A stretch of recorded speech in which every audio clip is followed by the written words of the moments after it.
காலத்தில் அரசு மேற்கொள்ளும் வெள்ள நிவாரணப் பணிகளை குறை சொல்வது ஏற்புடையது அல்ல என்று காங்கிரஸ் கட்சியின் தலைவர் KS அழகிரி கருத்து தெரிவித்துள்ளார். மோடிக்கு பிரஷர் கொடுத்து இந்த நிதியை வாங்கணும், வாங்கிட்டு சொல்லுங்க நாங்க வாங்கி கொடுத்தோம்னு சொல்லுங்க. இவங்க நேரில் போய் பார்க்கட்டும், பார்த்து ஒரு மகஜர் தரட்டும், உடனடியாக தமிழ்நாட்டுக்கு இந்த நிதியை ஒதுக்குங்கள் என்று பிரதமரை கேட்கட்டும். அப்படி கேட்டாங்கன்னா மாநிலத்திற்கு அவர்கள் உதவி செய்வதாக அர்த்தம்.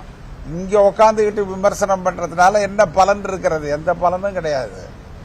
உங்களுக்கு செல்வாக்கு இருக்கிறது, உங்களுடைய அதிகாரம் அங்கே இருக்கிறது, அங்க போகலாம், நீங்களும் முயற்சி செய்யலாம், மக்கள் ஏற்றுக்கொள்வார்கள். தேவலாம் அந்த கட்சியும் ஏதோ முயற்சி செஞ்சிருக்காங்கன்னு.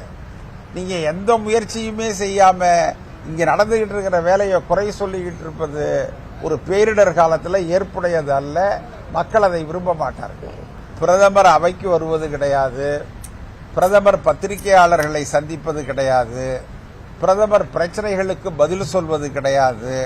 ஆனாலும் அவர் பிரதமராக இருக்கிறார். நீங்க இந்திய பாராளுமன்ற வரலாற்றில் இவ்வளவு பாராளுமன்ற உறுப்பினர்கள் வெளியேற்றப்பட்டதே கிடையாது. உலகத்தில் நடந்திருக்கு. எங்க நடந்திருக்குன்னா ஹிட்லருடைய பாராளுமன்றத்தில் நடந்திருக்கு. ஹிட்லருக்கு பிறகு மோடியுடைய பாராளுமன்றத்தில் தான் இது நடக்குது.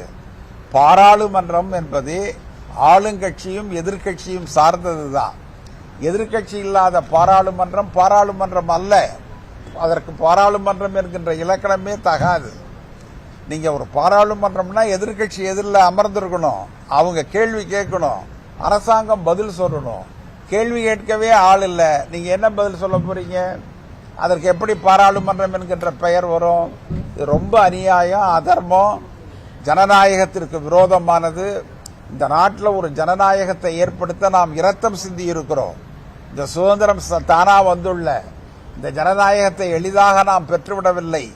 பல்லாயிரக்கணக்கானவர்கள் சிறை கம்பிகளுக்கு பின்னே இருந்திருக்கிறார்கள், செக்கிழுத்திருக்கிறார்கள், கல்லுடைத்திருக்கிறார்கள். அந்த ஜனநாயகத்தை இன்றைக்கு மோடி நசுக்குகிறார். இது வன்மையாக கண்டிக்கத்தக்கது. இந்திய பாராளுமன்றத்தில் நடைபெறுகிற இந்த கொடுமைகள் உலகம் முழுவதும் ஜனநாயகத்தின் மீது நம்பிக்கையுடைய மக்களால் பார்க்கப்படுகிறது என்பதை மட்டும் நான் சொல்ல விரும்புகிறேன். செய்திகளை உள்ளது உள்ளபடி தெரிந்து கொள்ள ரெஃப்ளெக்ட் நியூஸை சப்ஸ்கிரைப் பண்ணுங்க.